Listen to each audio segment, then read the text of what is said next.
Hi students, आज अपना जो 12th का केमिस्ट्री पेपर दे के आए ना, उसका सेक्शन सी हम डिस्कस कर लेते हैं। तो सेक्शन सी का जो पहला क्वेश्चन है, क्वेश्चन नंबर 22, वो क्या दिया है? The half life of a radio active element.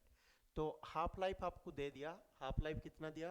1.5 into 10 to the power 10 years. अब दे रहा है calculate the time in which the activity of a element is reduce to 75% of its original volume.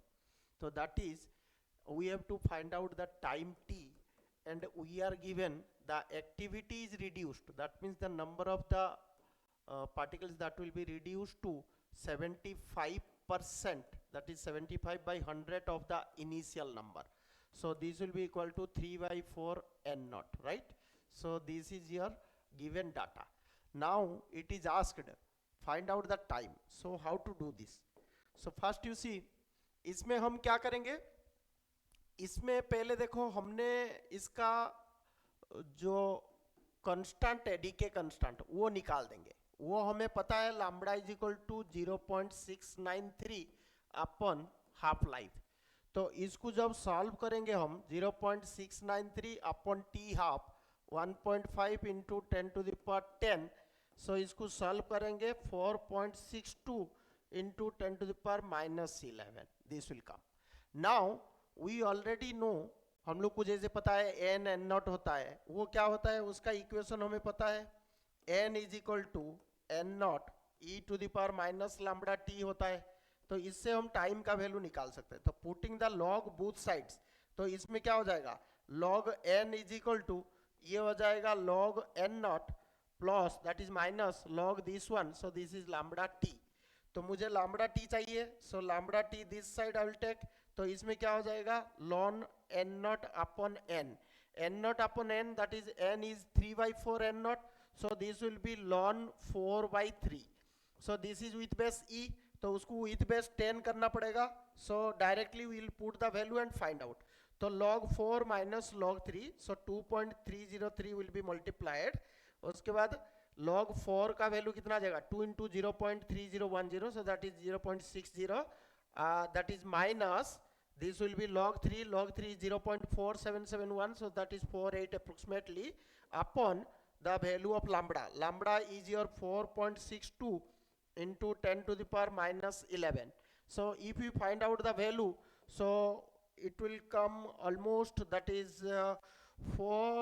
5.97 into 10 to the power 9. So I can write 6 into 10 to the power 9 years, right?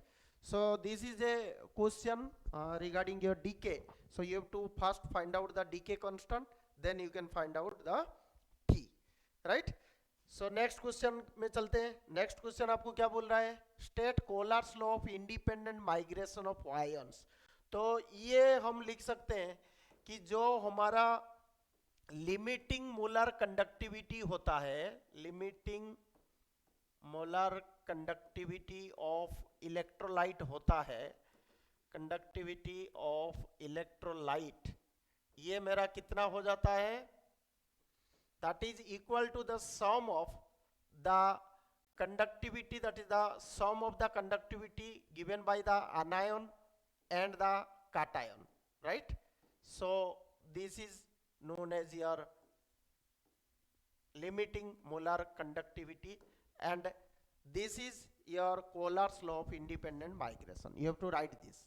अब क्या बोल रहा है, with the help of a curve explain why it is not easy to determine the limiting molar conductivity for weak electrolytes. तो इसके लिए आपका NCERT book में दिया हुआ है, आप एक ग्राफ बनाना पड़ेगा। तो वो ग्राफ क्या है, वर्सेस आपका concentration to the power half, और इधर क्या है आपका जो ये कंडक्टिविटी है, राइट? तो इसका वैल्यू हम लिख लेते हैं। तो जैसे ये 200 और ये 400 है, और इसको हम 0.2 डाइल्यूशन करके 0.4, सो कंसेंट्रेशन को हम ले सकते हैं। तो इसका जो ग्राफ बनता है, आप अच्छी तरह देखोगे, तो जो वीक इलेक्ट्रोलाइट होता है लाइक योर एसिटिक एसिड, तो इसका ग्राफ ऐसे बनेगा कार्व्ड। और जो आपका अगर स्ट्रॉन्ग इलेक्ट्रोलाइट हम लेते हैं लाइक KCl, तो इसका ग्राफ ऐसे बन रहा है। सो that is almost a straight line, right? तो ये ग्राफ से अभी आपको बताना है कि वीक इलेक्ट्रोलाइट के लिए ये डिफिकल्ट क्यों है, एक्स्ट्रापोलेटिंग द कंसेंट्रेशन। इसमें आपका आंसर होगा, जैसे वीक इलेक्ट्रोलाइट है तो उसमें क्या होता है आपका इलेक्ट्रोलाइट, इसमें ये देखो जैसे हम इसको डाइल्यूशन कर रहे हैं तो ये स्टीपली हो रहा है, जो कर्व है ना, सो that is limiting molar conductivity versus जो कंसेंट्रेशन है, ये ग्राफ आपका स्टीपली हो रहा है। That means under almost zero, that is zero concentration, so concentration decrease हो रहा है तो ये स्टीपर हो रहा है, तो इसको हम बोल सकते हैं ऑलमोस्ट जीरो कंसेंट्रेशन में ये स्टीपर हो रहा है। तो इसीलिए क्या हो रहा है, इस टाइप का जब ग्राफ होता है तो जीरो में जब आप जाते हो स्टीपली हो गया तो हम इसका स्लोप का नहीं निकाल सकते, so it is not easy to find out the determine the limiting molar conductivity. But strong electrolyte के लिए इधर क्या बन रहा है, तो स्ट्रॉन्ग इलेक्ट्रोलाइट के लिए हम लिख सकते हैं कि ये एक स्ट्रेट लाइन हो रहा है, the graph is a straight line. तो स्ट्रेट लाइन होने से जो जीरो आपका डाइल्यूशन हो गया, जीरो कंसेंट्रेशन हुआ, तो हम इसको डायरेक्टली फाइंड आउट कर सकते हैं, so it is easy to find out, right. तो ये चीज आप लिख के आओगे, ये ग्राफ बनाओगे तो आपको मार्क्स मिल जाएंगे। Next is question number 24। So question number 24 आपको क्या बोल रहा है, it is like your that is anti-freeze, that is solution. So this is depression is freezing point. So we know what is depression in freezing point. Depression in freezing point, delta TF will be equal to KF into M, that is the molality. So in this question it is given कि आपका 31 ethylene glycol दिया हुआ है, ethylene glycol, ठीक है। तो ये आपका टेक्स्ट बुक में ऑलरेडी है C2H6O2, तो इसका अगर मोलर मास हम निकालेंगे तो ये हमारा 62 हो जाएगा, और गिवन मास मुझे कितना दिया 31 ग्राम, तो इसका नंबर ऑफ मोल्स कितना हो जाएगा, given mass by molar mass, so ये 0.5 आ गया। अब मुझे क्या बोला है कि हमें मोलालिटी चाहिए, तो मोलालिटी मेरा कैसे मिलता है, मोलालिटी मेरा मिल जाएगा that is the number of moles upon the number of the that is the solvent in KG. So solvent in this case it is given water, that is 600 gram of water. So 600 gram of water means this is 0.6 kg, because the molality is per kg of the solvent, so this is 0.6. So this will approximately come as 0.833. तो अब ये value आप इधर put करके you can find out the depression. तो depression कितना हो जाएगा आपका KF, the KF value is given 1.86, so 1.86 into 0.833, so it will come almost 1.55, right? So delta TF is what, your originally minus that now, so this is 1.55, so this will be 0 here, so that your TF is equal to, that is minus 1.55 Kelvin, right? So it is given in that equation. So this is the depression, right? That is the temperature, so this is in Kelvin. Clear? So now next question is regarding 25. So in the 25 questions, this is from your transition elements. So 25A. So what is that? That is NiCl4. This is 2 minus, and another one is given nickel CN4, that is 2 minus. So इसमें हमें क्या देखना है, इसमें देखो जो Cl4 है ये वीक फील्ड लिजांट है, और जो Cn को अगर देते हैं तो ये स्ट्रॉन्ग फील्ड लिजांट है। और दूसरा निकेल के लिए अगर हम इसका इलेक्ट्रॉनिक कॉन्फ़िगरेशन देखते हैं तो निकेल 2+ जब होता है तो इसमें 28 तो 26 हो गया, तो आर्गन 18 हो जाएगा, बाकी इधर बचेगा कितना 3d8। तो 3d8 का मतलब आपका हो रहा है कि इसमें अनपेयर्ड इलेक्ट्रॉन्स रह रहा है। तो इसका फर्स्ट पार्ट हम बात करते हैं, राइट द हाइब्रिडाइजेशन इन्वॉल्व। तो इसमें वीक फील्ड है, तो 4 है आपका हाइब्रिडाइजिंग, सो इसको हम बोल सकते हैं tetrahedral shape, that is tetrahedral, right. और इसमें स्ट्रॉन्ग फील्ड है, तो स्ट्रॉन्ग फील्ड लिजांट होने से इसको हम बोल सकते हैं ये स्क्वायर प्लानर होगा। क्या होगा? Square planar. तो आपका जो टेट्राहेड्रल होता है ये नॉर्मली sp3 हाइब्रिडाइज होता है, और ये आपका dsp2 हाइब्रिडाइज होगा, राइट। तो ये आप लिख के आ जाओगे तो ये आपका फर्स्ट पार्ट हो गया। अब सेकंड पार्ट बोलता है which of them, second part is which of them is the inner orbital complex and what is the outer orbital complex। so inner orbital complex अगर उसको हम देखते हैं तो इसका जो वीक फील्ड है क्लोरीन का, तो ये आउटर ऑर्बिटल हो जाएगा। तो ये जो क्लोरीन वाला है आपका, ये आपका आउटर फील्ड हो जाएगा। सो this is your outer, and जो CN वाला था वो आपका इनर हो जाएगा, right. Next is compare there magnetic behaviour. So here third part is magnetic behaviour. तो मैग्नेटिक बिहेवियर क्या होता है? जिसमें अनपेयर्ड इलेक्ट्रॉन्स होता है वो पैरामैग्नेटिक होता है। तो इसमें वीक फील्ड है तो इसको ये पेयरिंग नहीं कर पाएगा, तो ये अनपेयर्ड होगा। तो निकेल जो क्लोरीन 4 इसमें वीक है तो ये पेयरिंग नहीं कर पाएगा, तो इसमें अनपेयर्ड इलेक्ट्रॉन्स है। तो अनपेयर्ड इलेक्ट्रॉन्स होने से the behaviour is paramagnetic, the behaviour is paramagnetic. और अगर हम निकेल और CN का देखते हैं तो ये इसमें स्ट्रॉन्ग फील्ड है तो इसको पेयरिंग कर लेगा। So this is no unpaired electrons, no unpaired electrons means this is your diamagnetic, this is your diamagnetic, right. तो इतना आप लिख लोगे तो आपको पूरे मार्क्स इसमें मिल जाएंगे, राइट। नेक्स्ट हम देखते हैं that is 26. So question number 26 is, that is theoretical or part. So now 26, what is 26? Give reasons for the following, that is although chlorine is an electron withdrawing group, yet it is orthopara directing in electrophilic aromatic substitution reaction. So first part is here chlorine. So chlorine is, that is electron withdrawing group, that means this is showing minus I effect, right. But due to the electron density it is basically showing the resonance. So resonance effect, so due to the resonance effect, that is known as plus R effect, you have to mention।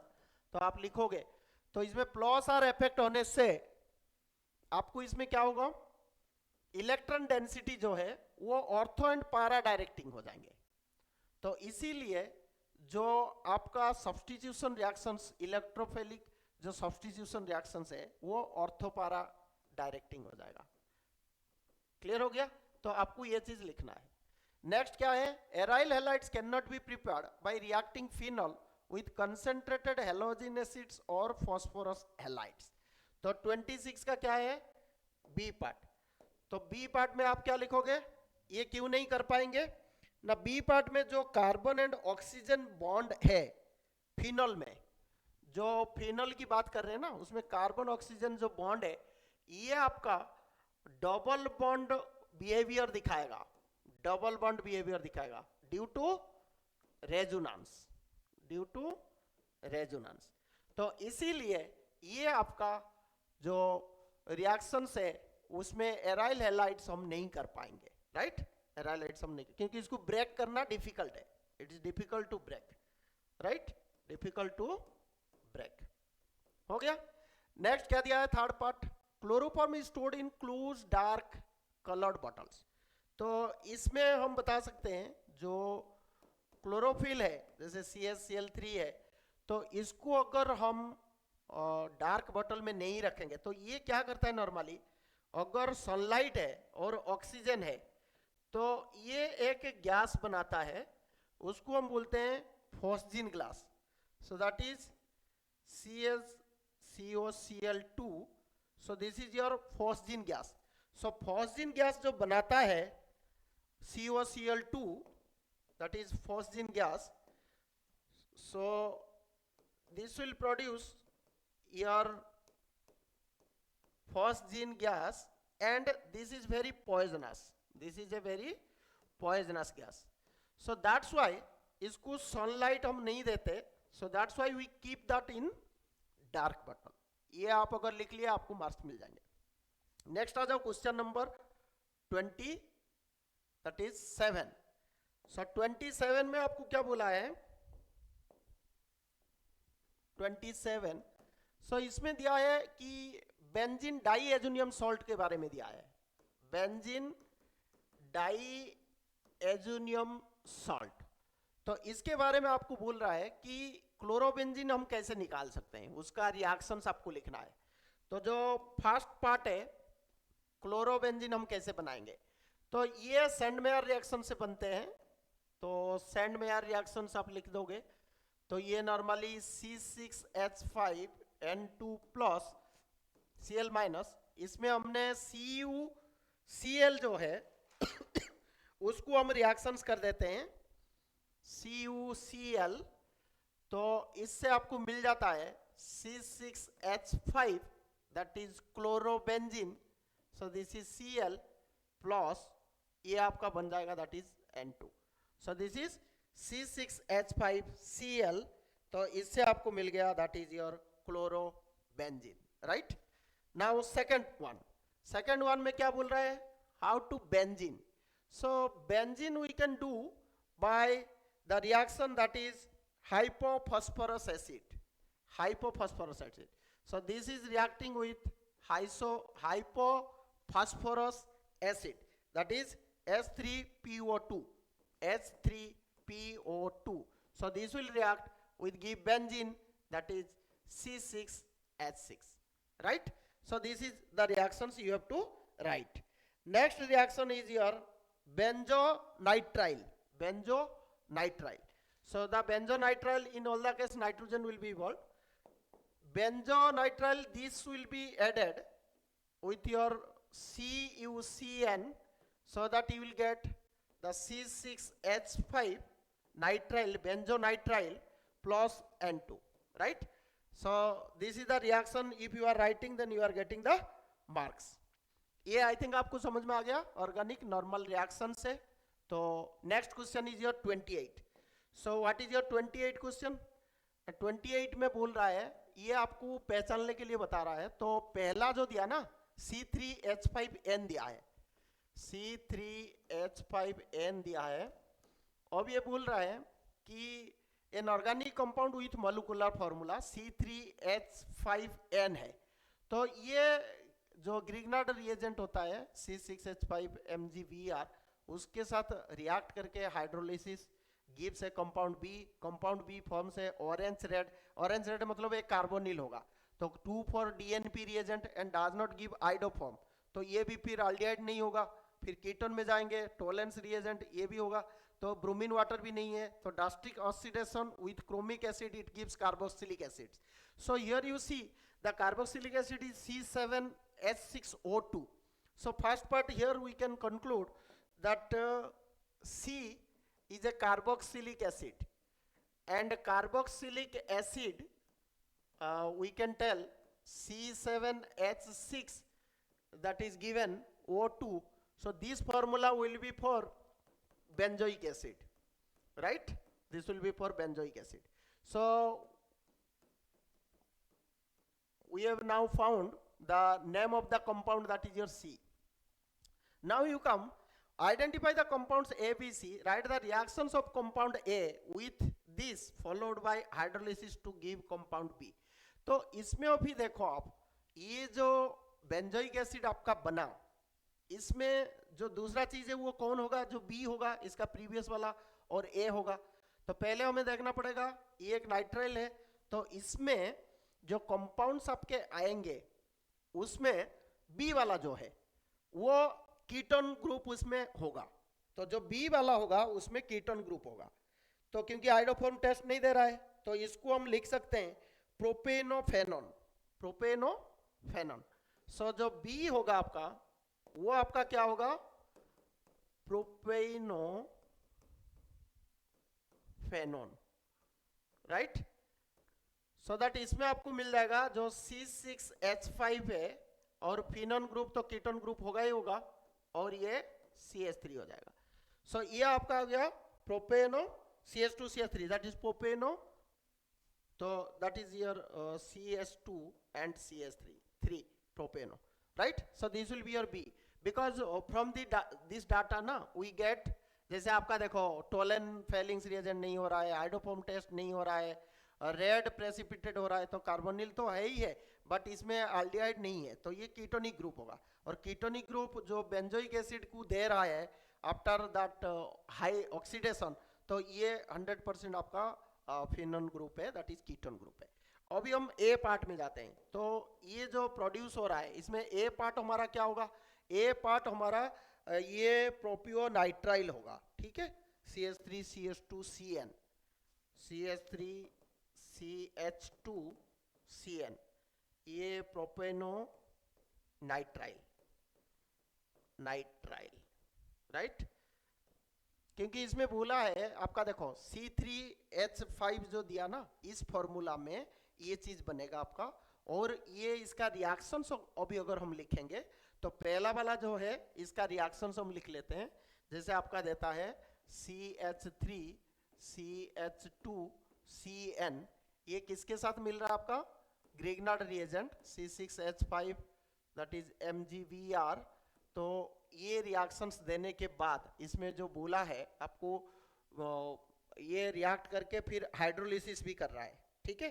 तो hydrolysis जब करेगा तो आपको H2O add करके ये C6H5, इसको आप दिखा सकते हो, इसमें ये होता है ट्रिपल बॉन्ड होता है, तो ये ब्रेक करके इसमें जो इंटरमीडिएट होगा वो आपका बनेगा, दिस इज प्लस, सो ये आपका बनेगा दैट इज CH3, राइट, ये आपका हो गया CH2 C डबल बॉन्ड, ये NMG, दैट इज ये ग्रिग्नार्ड्स रिएजेंट आपका जो ऐड हो जाएगा ना, तो इसमें आपका बन जाएगा दैट इज NMgBr।